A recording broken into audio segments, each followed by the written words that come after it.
Hello YouTube! Today I'm going to be covering a tutorial on a question that was asked on r/design.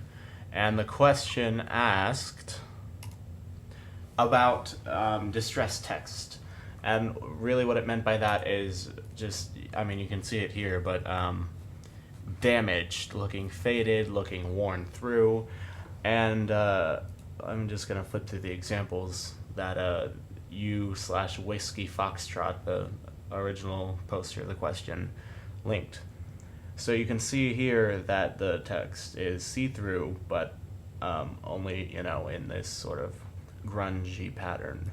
And I'm going to show you how to do this procedurally, and then I'm going to show you how to enhance it with Photoshop brushes, grungy brushes, but non-destructively, using layer masks rather than just, rendering out your text, rasterizing it, and then, messing with it, because then if you want to change your text, you're screwed.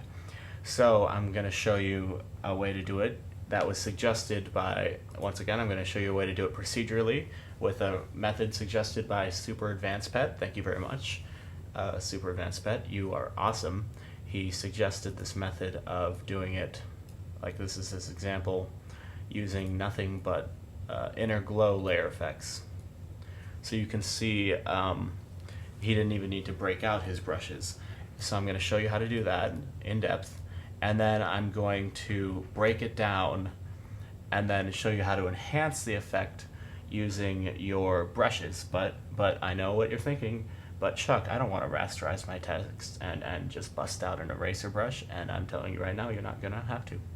You're not going to have to rasterize your text, which is fantastic, because as you know, rasterizing your text can only lead to it can only lead to bad things, because you're going to find a typo, or you're going to want to change your font, and you won't be able to. You'll have to start over. So we're not going to do that.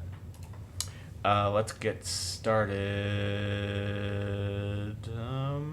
Where did I put Photoshop? Here we go. Ooh, I'm baking a cake right now. That's my timer. Alright, so here we have our example. This is a picture I took when I was camping. And let's add some inspirational text. Or rather, I'm going to add some uninspirational text. Rather, kind of depressing, actually. I don't know. Doesn't matter what color you make the text. We're actually going to set it so that it doesn't have a fill color. If you want to offset it just a tad, just to make it look nice, you can change the kerning. That's what it is. Kerning between two characters is going to do that. That's the distance between things. But if you put it on the left side, you're now adjusting the kerning between the margin and the text, and that will allow you to slide this over just a tad. And then select it all, font up. And if you're wondering, I'm using Grand Hotel Regular. That is this font right here. It's a really nice font. My go-to is usually Mission Script, but different job. And then I'm in the typography workspace on the character panel, if you're a little bit lost. I know I just sort of jumped in. And then I adjust the line height from auto, which is a little bit too distant for my taste, down to, that looks alright. The end is never, it says in a rather cheery looking font. Let's create ourselves some rule of thirds. Percent. Let's just line that up. New guide. Percent. Horizontal. There we go. Let's just line that baby up. Alrighty, cool. Clear guides. Now, let's distress it. First things first, set your fill to 0. Now you shouldn't be able to see it, but that's intentional, because remember, it's transparent in the parts where it's, transparent, so you can't have a fill. And the way we're going to make it show up is with an inner shadow.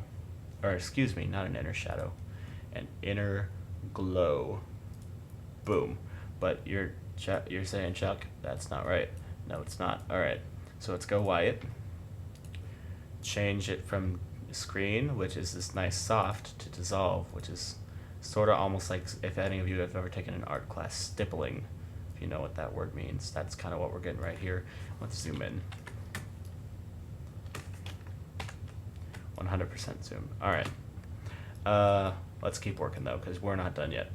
I'm going to change the contour to here we go, this guy, just so it's not everywhere.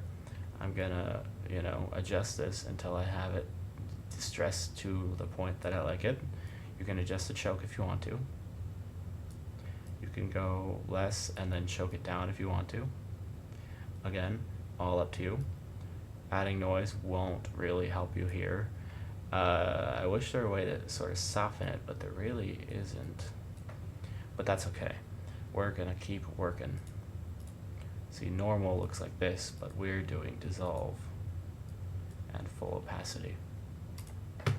All right, now what I'm gonna do is I'm just gonna, to soften this just a tad, I'm going to duplicate that layer, Command J. Command J is what I did to duplicate that. And then edit this inner glow and set this one to, screen should work. And then the opacity just down a bunch, or maybe, normal, whatever. I just feel like it needs softening, I don't know. It's whatever you want to do. Most people skip what I'm doing right now just because, this may be a little bit too intense. Let's turn this size up a tad. Let's go 11. Or maybe 16. 16 looks decent. Maybe 15. Alrighty. Click OK. Now take these two and put them into a new layer. Damn, I forgot. Wrong button. Alright, just put them into the new layer. That's all that matters. Now on the new layer, click the layer mask button. Layer mask button, excuse me. Now, on the layer mask, you're going to take a paintbrush, not an eraser tool, paintbrush, over here, and grab yourself a nice grungy brush.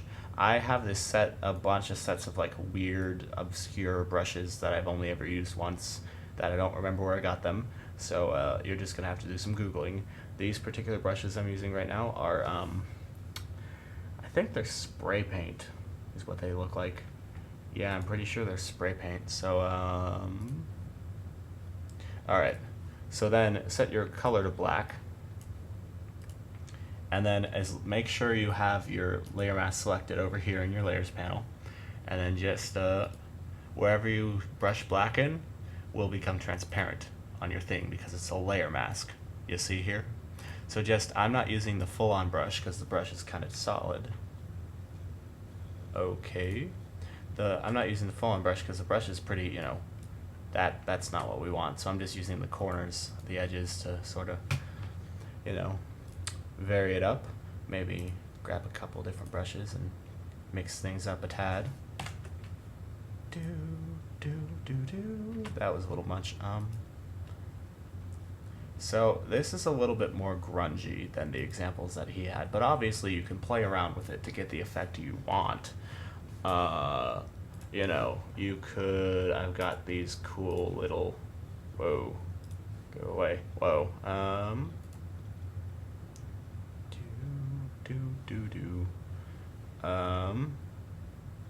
that's gonna not work. Huh, let's back it up a little bit.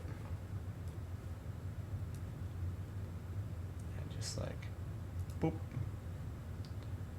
Yeah, so that's my process. And it looks alright. I probably could have skipped those last couple brush strokes. I need to go through and delete some of these. I don't like them all that much. You could even go, I don't remember where I got this circle pack, but it kind of turns out kind of cool. Go bam if you wanted. That's a little much though. Let's not do that. So here's your distress text. And yeah, that's all I have to say on the topic. The Reddit thread suggested down here. Edge is solid. It's a clipping mask. Well, yeah, basically what we did, a layer mask. These guys are modify, contract, not really. You don't want to delete anything. But yeah, this is what I was able to combine with my knowledge of Photoshop and the thread. So, cool. I guess I'll see you guys next time. Let's see. The stop record command is Shift Apple 2.